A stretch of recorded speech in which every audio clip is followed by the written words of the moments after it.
Southwest road trip's first pit stop was in Amarillo, Texas. I met up with an old friend and had coffee at the really awesome 806 Coffee and Lounge on historic Route 66. Also, I never take bathroom mirror selfies unless I take them. Amarillo has an interesting art scene. This mural stretched across the exterior of 806, and it's pretty cool in my opinion. So I'm here in Amarillo, Texas, at a hotel. I'm going to drive to Santa Fe where I don't have much of an agenda today, but I'll see if I can find something to do. Speaking of unusual art, Amarillo is home to the famous Cadillac Ranch, which you saw at the beginning of the video too. I shot a few photos on my GFX, but wound up favoring my iPhone XS photos. Interesting. Also, if subverting expectations is now thinged bad, does this mean that it's a cliche to avoid expectations, and that the best option would have been to do the obvious first one? From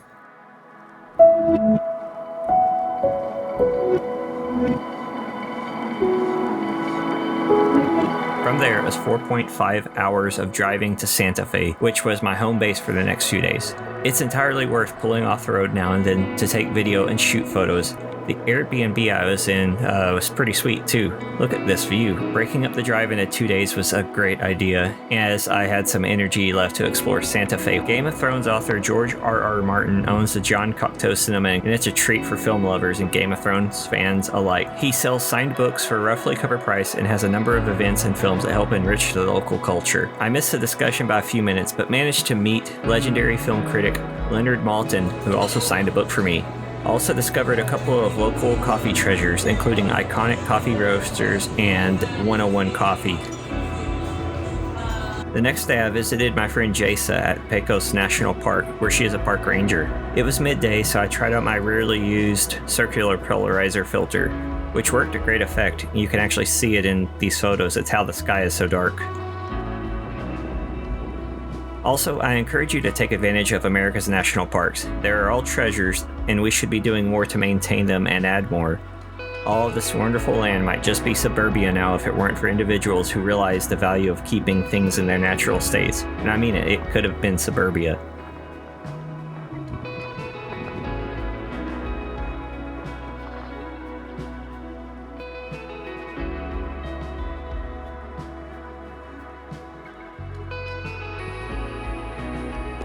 And I can't visit anywhere without scoping out local bookstores, and Santa Fe has a real treat. The Photo Eye Bookstore. Just look at this huge collection of amazing photo books. Some of these are super collectible. As it goes, I walked off with a battered but noteworthy copy of Joel Sternfeld's On This Site, Landscape in Memoriam, a great photo book. Also a stack of the Marvelous Camera magazine in English. I need to do a whole video on this magazine. A few seconds won't do it justice. Just know it's amazing, and these are treasures I got. They also kindly tipped me off to check out Books of Interest, where I picked up these treasures. I've gotten a lot of photo books on this trip, and they've been really hard to pass up because they've been great deals. Try finding this thing for under $100 online. That much. It's in great shape. This is an incredible photo book.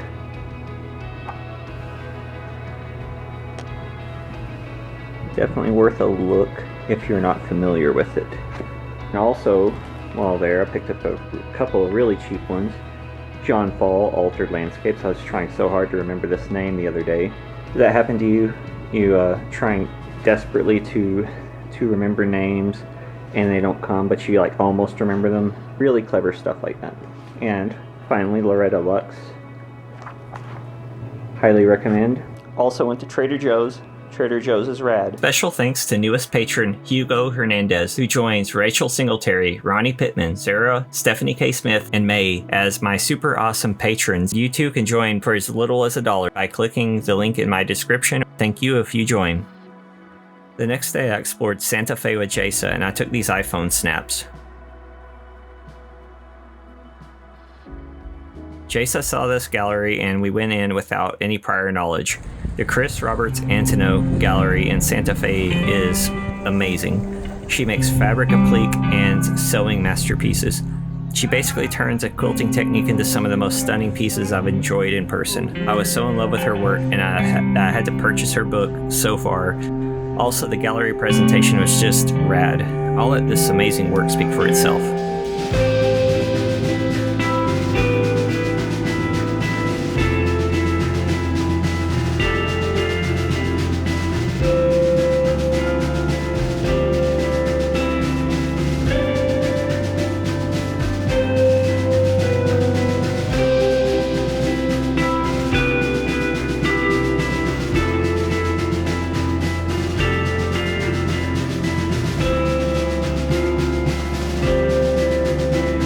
If you can see her gallery in Santa Fe or the 2 galleries she has in New Orleans, I can't recommend it highly enough. There will be a link in the description. Speaking of great galleries, we also checked out the Georgia O'Keeffe Gallery. As you should expect, the work was incredible.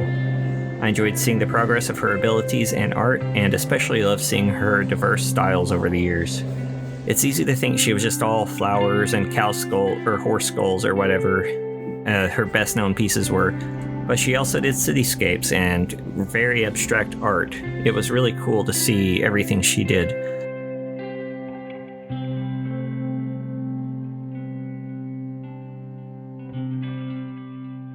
Also, this wall showcasing her framing experiments was super awesome and informative.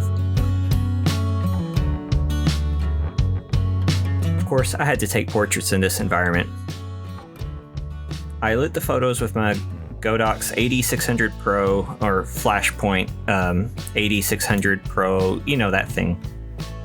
And my small Godox Octa. I had a larger modifier, but it was really windy, and this is the most I was willing to put on the light.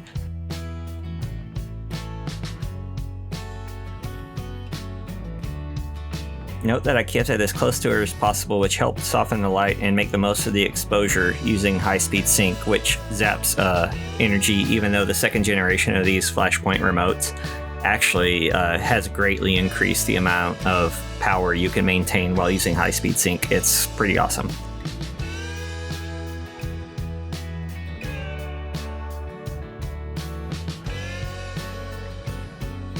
Also, I trotted out my increasingly trusty circular polarizer, which helped me tamp down the brightness of the not so dark sky.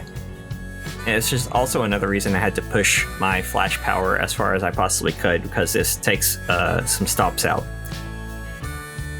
A leaf shutter would have been a lifesaver, but I managed. As the sun got lower, the flash looked colder and colder in comparison to the natural light. So I dropped a half-cut CTO into the light, and just it added just a little bit of warmth, which helped even out my lighting.